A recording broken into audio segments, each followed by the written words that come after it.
Pohon purba harus mengakui bahwa ini adalah waktu yang paling tidak bisa berkata-kata selama bertahun-tahun. Mereka yang bisa datang sebelum itu adalah para jenius ras manusia di masa lalu. Dan sekarang mereka juga adalah para jenius dari ras iblis. Semua orang jenius memiliki hati Dao yang berbeda. Mereka memiliki ide dan keinginan sendiri. Tidak lebih dari perbedaan antara keinginan besar dan kecil. Tapi kebusukan langsung seperti ini. Tidak menginginkan apa-apa. Hanya berpikir untuk menyanjung orang lain. Belum pernah terlihat sebelumnya. Tidak pernah bertemu. Lupakan saja. Mungkin ini semacam Taoisme yang unik. Sambil menghela nafas, Gusu langsung mengirim Jiang ke batas kemampuannya. Tidak ada yang lain. Saya hanya ingin malapetaka ini jauh dari saya. Semakin jauh semakin baik. Jangan mencemari diri Anda dengan pikiran busuk seperti itu. Pada saat ini, Jie Luo kembali menatap Song Ji dan bersenandung pelan. Ini murid terdekatmu? Song Jie dengan cepat melambaikan tangannya, seolah tidak ada hubungannya dengan dia yang menggantung tinggi. Yah, semua orang punya ide, bukan? Sekarang Jiang masih anak-anak, tidak masalah. Ngomong-ngomong, bukankah kamu mengatakan bahwa pohon di ujung juga mengatakan bahwa Jiang memiliki Taoisme yang unik? Bukankah itu bagus? Mulut Gero berkedut sedikit. Kamu tidak melihat bahwa itu asal-asalan? Song Ji langsung menggelengkan kepalanya, dengan tegas menyangkalnya. Ini tidak mungkin untuk diakui. Sangat tidak mungkin untuk mengakui hal ini. Setelah matahari terbenam, Feng Tianxing dan Jiang meninggalkan gunung dan kembali ke akademi. Begitu mereka tiba, sesama iblis membawa jubah Tao dan membawa Feng Tianxing dan Jiang untuk mandi dan berganti pakaian. Setelah beberapa lemparan, sudah larut malam ketika saya melihat Jie Luo lagi. Di bawah pengawasan sekelompok siswa, keduanya datang ke Jie Luo. Jie Luo berkata kepada Feng Tianxing, "Kamu memiliki hati Dao yang baik, lanjutkan dengan baik. Di masa depan, kamu dapat masuk dan keluar dari ruang belajarku sesuka hati, dan memeriksa sesuka hati. Ini adalah hak istimewa untukmu." Feng Tianxing berterima kasih kepada Jie Luo atas hadiahnya, jadi dia berdiri di samping, siap untuk menonton pertunjukan yang bagus. Ketika giliran Jiang, Jie Luo jelas sangat tidak puas dan hanya menutup mulutnya. Apa yang ingin dikatakan? Demi makan, minum dan menunggu mati. Apa yang bisa dikatakan tentang kelas orang ini? Melihat ini, Song Jiu, yang berada di samping, diam-diam memberi Jie Luo beberapa kedipan. Garap Won pura-pura tidak melihatnya. Sikap seperti itu membuat Song Jie tidak puas dan langsung berdiri. Jiang, penampilanmu juga bagus, dan aku akan menghadiahimu sebagai guru.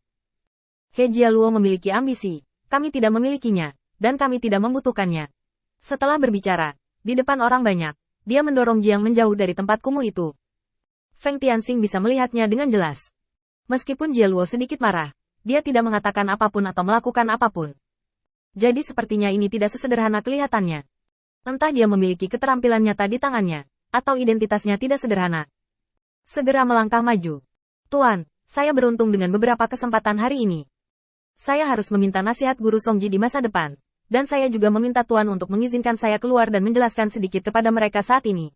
Murid itu tidak ingin melihat berapa banyak kontradiksi yang ada di dalam ras iblis, kata Galo. Tetap jika kamu masuk akal dan belajar keras, dan akan ada dunia tempat kamu tumbuh di masa depan. Feng Tianxing berterima kasih padanya sebelum pergi.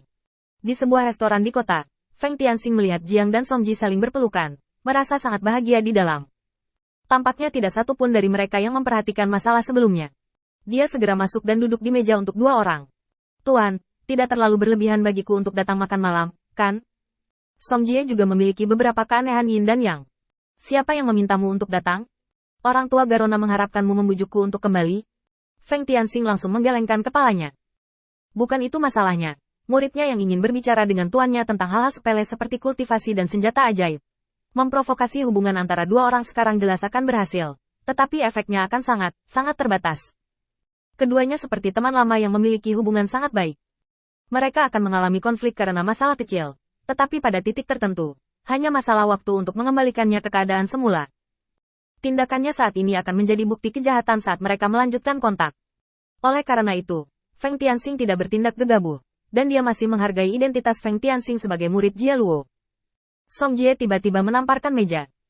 Jika kamu meminum toples anggur ini, aku akan memperlakukannya seolah-olah tidak terjadi apa-apa. Melihat kepahlawanan Song Ji, Feng Tianxing mengeluarkan cakarnya yang tajam, mengangkat segel lumpur, lalu mengangkat kepalanya dan meminumnya. Song Ji sangat gembira saat melihat ini, dan menepuk pundak Feng Tianxing dengan tangannya yang bersisik. Oke, kamu jauh lebih baik dalam berkomunikasi daripada pria itu, Garo. Feng Tianxing sedikit mengangguk. Ya. Memang lebih baik berkomunikasi daripada Jie Luo. Tetapi yang tidak Anda ketahui adalah bahwa komunikasi yang baik berarti memiliki hak mutlak untuk memilih kata. Selama Anda mempercayainya, bukankah hanya satu kalimat untuk menabur perselisihan di masa depan? Mengangkat tangannya dan menyeka sudut mulutnya, Feng Tianxing mengatakan ini. Tuan, saya memiliki permintaan yang tidak baik. Cara termudah dan kasar bagi para murid untuk mendapatkan kebijaksanaan adalah dengan menghubungi manusia. Mereka dilahirkan dengan kecerdasan yang sangat baik, tetapi manusia yang kita besarkan di penangkaran hanya memiliki sedikit kecerdasan yang tersisa, yaitu tidak layak dibawa. Saya juga meminta Tuan untuk mengizinkan saya 10 hari dalam sebulan pergi ke perbatasan untuk menemukan tempat persembunyian umat manusia. Akan selalu ada panen di masa depan. Song Jie sedang terburu-buru sekarang, jadi dia langsung setuju, dan kemudian memulai babak baru makan hais dengan Jiang. Segalanya berjalan lebih lancar dari yang diharapkan Feng Tianxing. Setelah puluhan hari, Jia Luo dan Song Ji bertemu secara kebetulan, yang mengakhiri titik beku hubungan tersebut.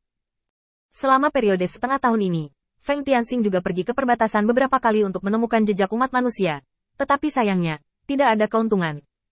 Namun, Feng Tianxing dapat dengan jelas merasakan bahwa dia semakin dekat dengan apa yang dia inginkan. Dalam beberapa perjalanan terakhir, meskipun tidak ada jejak umat manusia yang ditemukan, intuisi yang tak terbendung membuatnya sangat jelas bahwa dia akan menemukannya. Butuh setengah tahun untuk memasuki pencarian untuk kelima kalinya. Feng Tianxing, seperti rutinitas, lebih aktif daripada tentara iblis, dan secara bertahap mendapatkan persetujuan Song Ji. Tianxing, kamu benar-benar tidak ingin mengikutiku? Di tepi ngarai, Jiang menyentuh hidungnya, dan hawa dingin Han Feng bertiup, selalu terasa dingin menggigit. Feng Tianxing mengangguk setuju. Jangan khawatir, kembalilah. Aku sudah keluar ke sini beberapa kali, apakah aku tidak menemui bahaya? Jiang memikirkannya dengan hati-hati, lalu dia melambaikan tangannya. Kalau begitu aku akan kembali dulu, dan aku akan menjemputmu di sini dalam 10 hari. Kedua iblis itu mengucapkan selamat tinggal, dan Feng Tianxing terjun ke ngarai dan dengan cepat bergerak maju di sepanjang jalan yang sudah dikenalnya. Detak jantung hari ini sangat cepat, dan Feng Tianxing memiliki firasat kuat bahwa sesuatu akan ditemukan hari ini.